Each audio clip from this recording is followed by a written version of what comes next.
afternoon, guys. Same process as usual. There are mics on either side. You can please remember to introduce yourself by name and organisation, and we'll set an embargo towards the end for Saturday at 10:30.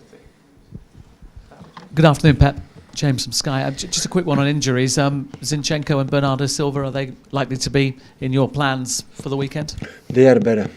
We'll see today and tomorrow. They are feeling better, but I don't know if they are fit for Sunday. Pep, Simon Stone, BBC. A lot was made, obviously, about the fact that you decided not to start with Kevin De Bruyne on Tuesday. Have you had a chance to think about that, and do you still think that was the right decision? And is he as important a player for you as he was last season, for instance? It is. Now it's no count. His decision is good or not. After the game, nothing changed. We have made sometimes decisions difficult to understand, but like we won, we are everybody genius. And when it doesn't work, we had a plan. The players knows the reason why we took that decision. We spoke with everybody and the way we want to play this first leg, and we did it quite well. In terms of your season, everybody's kind of focused on the two Tottenham games and the league game against Tottenham as well. But this is a very dangerous game, it seems, for Manchester City. That's true. Yeah, that's true. We knew it from weeks ago, how it be between these important games and Tottenham and Champions League. Have Selhurst Park is always difficult. Have been, not just for the stadium itself, for the quality of the players they have.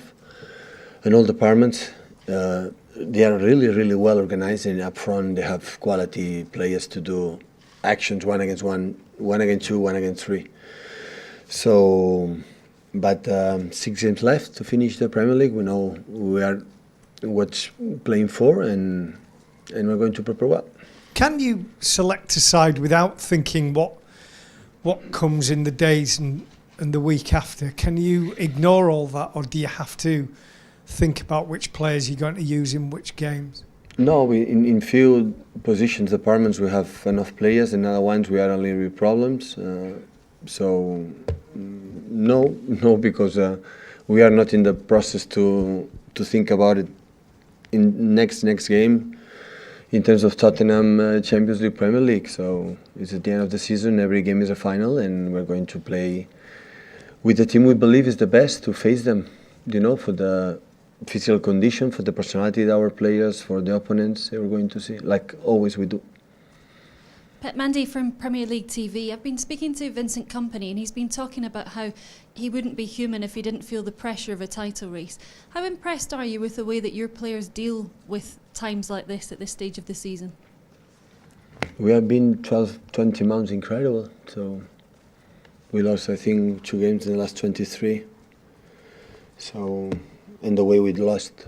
So I know how difficult is the Champions League and away and against Tottenham there, and we make a good performance. Yesterday I reviewed the game, and I had sometimes when you review the games, I had the feeling that I was wrong when I was watching the game in the right moment, the right tempo, and I have the quite similar feeling I had when it happened. So we tried to do what we spoke, and we did it quite well. Palace are obviously hoping to do the double over year. What are your memories of the game at the Etihad, and how impressed have you been with what Roy Hodgson's done this season? Well, they have done so well. I think they are 11 points out from the relegation zone. So away they had incredible results. I think it's a team with a lot of quality players. And the teams we are in the position, middle position, low position, is one of the teams with the better quality. They have Roy Hodgson is an experienced manager with a lot of quality, have lived different experiences in different countries, and he knows how to handle that situations. We cannot forget, especially last season when we took over as a manager in a position nobody trusts, he could stay in the Premier League, and he did it, and this season make continuity what he has done last season.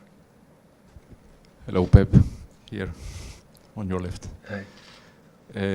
This question doesn't have anything to do with any match. It's just a tactical thing. When you play 4-3-3 with one holding midfielder, everybody knows how it works. But how do you manage to be brave and to develop your game and the fluidity of the ball when you play with two holding midfielders in the build-up of the game? How do you to manage to still keep the same philosophy with this build-up? Yeah, nothing changed. The philosophy about the setup, the system you use. Football is question of the spaces, so, and especially the intention you want to play. And with two, you want to help. Sometimes you're holding midfielder to have must be helped to make a build up, and after you have one less player in front, but you have more control in the positions you need it for any circumstances. Especially the last game, for the problems we had with a lot of players come back for the injuries, and especially in the left back, when didn't have too many options in that moment for that specific game to control the quality for Tottenham game. And sometimes we decide to Gundo to help in the build up, to Dino and for the other ones. But it's question of spaces. So if the players read exactly where are the spaces to make a build up on the final third, that is not a problem. So you can attack and defense perfectly with 5 in the back or 3 in the back. You can make a perfect build up with 3, with 2. Nothing changed too much, because, for example, sometimes you play 4-3-3 in the setup, but when attacking midfielder come to receive the ball, we are making the build up with 2 holding midfielders, not just with 1. So it's not a big issue about, but it's not all the players are in the same position. Question the spaces, and it depends the movements of the opponents, how they jump, how they defend. After that, you create the spaces. Read that is important in football. Read the moment you create the spaces. And for the specific attempt, we decide to do that for different reasons that our players know it. Hi Pep, Andy Hampson from the Press Association. Ilkay Gundogan was quite strong in his comments after the game on Tuesday, suggesting that the team didn't respond well to the penalty setback, and they do seem too nervous in Champions League games. Do you think he had a point at all? Well, I think I'm not agree with him. Absolutely not. So there are games when we concede a goal, we were a little bit there, but I think when we concede a goal, nothing happened. And especially in the second half, when it was under control except the first 5 minutes, the second half, we didn't concede one shot on target, and we are there many times. We didn't create too much, but we are there. After when we conceded a goal, nothing didn't happen.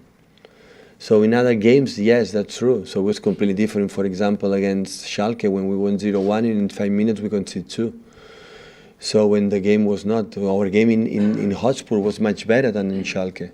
The difference is Leroy put the ball in 50 yards in the corner, and in that game we missed the penalty. So that it was a little bit quite different in that situation, because we were more in dangerous position, 10 against 11, 1 against 2, against Schalke than the game against Tottenham, by far. But we react quite well in both situations. When we missed the penalty in the beginning, especially Sergio reacted incredibly well, and he was mentally strong, and the team was stable. Except one action when we won one duel from Nico with, I don't remember which player, in the corner, and after Harry Kane we defend really well, and Harry Kane shoot on target.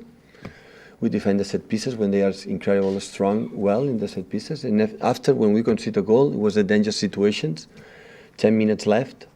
It didn't happen, nothing happened. We were there and we controlled it. So in that situation, if the fact that we feel the pressure, want to do it well, yeah, of course we want to do it well in all competition, especially in the Champions League. But the opponents play too, and they are good too. But in that case, I'm not completely agree with it. That's it. Regarding indeed a specific game. Hi, how are you? Francisco from TVI in Portugal. Before the press conference, we had a quick interview with Bernardo Silva. You praised him a number of times this season. I would like to ask you, which aspects do you think he improved the most since he arrived here in Manchester? And also in the national team, for example, in the last few seasons, sometimes he used to play more on the right wing and less in the middle. What do you think he can give? What is he giving to the team playing more in the middle? Which characteristics do you think will make him even more important in the future? Well, it's quite similar. I think he came as an incredible player, and he showed how incredible player he is. So he has to answer exactly what he changed his game since since he's here. So I don't know. And playing in a wide or playing more in the middle is quite similar because he's a fighter. He's a guy who runs a lot and helps us in defense. So smart, intelligent in the defensive movement. So intelligent, so clever, incredible clever. Know exactly when you come back inside, outside, and there. And with the ball is, you don't have to tell anything. So he reads exactly what he has to do in the decision maker. And he's top. In that he's top. When he's in the middle, he sees the spaces. When we're outside with the aggressivity 1-against-1, when he with his movement attract 2 or 3 players, how is his man free? He decides always well. So he's an excellent player.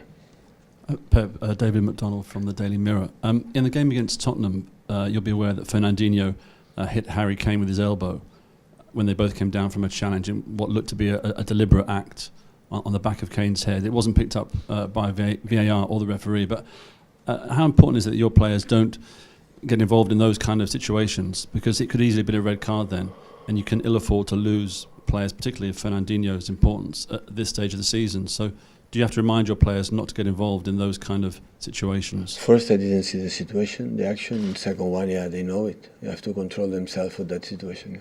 So you're not aware of that at all? That I didn't see the image. Right. Hi Pep, James from The Standard. I think you've spoken before about how much you admire Wilfried Zaha of Crystal Palace. Is he someone who Leroy Sané could look to in terms of his levels of consistency for City? Is that the sort of thing you'd want from him? No, I think completely different type of players. Zaha is good receiving the ball here, and then Leroy runs in behind is incredible. Maybe one of the best wingers in the world, making the movement, runs in behind. Both play in the quite similar position, but the skills are different. Hi Pep. Just going back to the stuff you were saying about Gundogan's comments after the match on Tuesday. I know you don't agree with what he was saying, but is it a worry from your point of view that your players are actually thinking that they're not responding to setbacks in a match, or they are nervous? 20 months winning every 3 days, an incredible amount of games. So 20 months. So we made 180 points, 6 games to 11 in 2 seasons. 180 points. So it just I'm not agree with Ilka says. So we can say whatever he wants and every do. I like when they express what they believe, but in a specific day when they lost a little bit the control, when we concede something or nothing's going well. Many times in my career it's happened. I was 71 minutes in Camp Nou 0-0 semi-final. In 3 minutes we lost the competition. We lost the semi-finals 3-0 in 10-11 minutes, and we lost. Regarding this specific game, it didn't happen. So we react well after the first action when we could be 0-1, it didn't happen, and after the last minute when we conceded a goal, what happened after that, we were stable. So that's why. So of course, sometimes it doesn't work like well because the competition is tough and the opponents are good. Look the results, what happened in the, how many chances the teams created in that competition. In this competition is different. The teams are really good and they can do it. But, I saw Tottenham playing against United, for example, in the Premier League, how incredible chances they create. They won United, but how many chances they had was incredible. So Tottenham is a team like nothing they create with Eriksen, with Harry Kane, with Dele Alli, with Lucas Moura, with Song, with everybody. It's a team who fast a lot, runs in behind a lot. And we control it quite well in the first leg in the game. We thought to have a more low game, a tempo, more passes, more controls in the right moment, attacked in the right moment. We have the 2 games, not just one. We didn't want to make an extra, consider counter-attack when they are stronger than us. We had 2 days rest, they have 6. Their qualities are there and they can punish us, and we want to control in some aspects, and that's why we decide to play in a different type of game. But in general, the game was really, really good in the way we want to play. Unfortunately, we could not score a goal. But we have a second leg with our fans at home, and we've been semi-finals.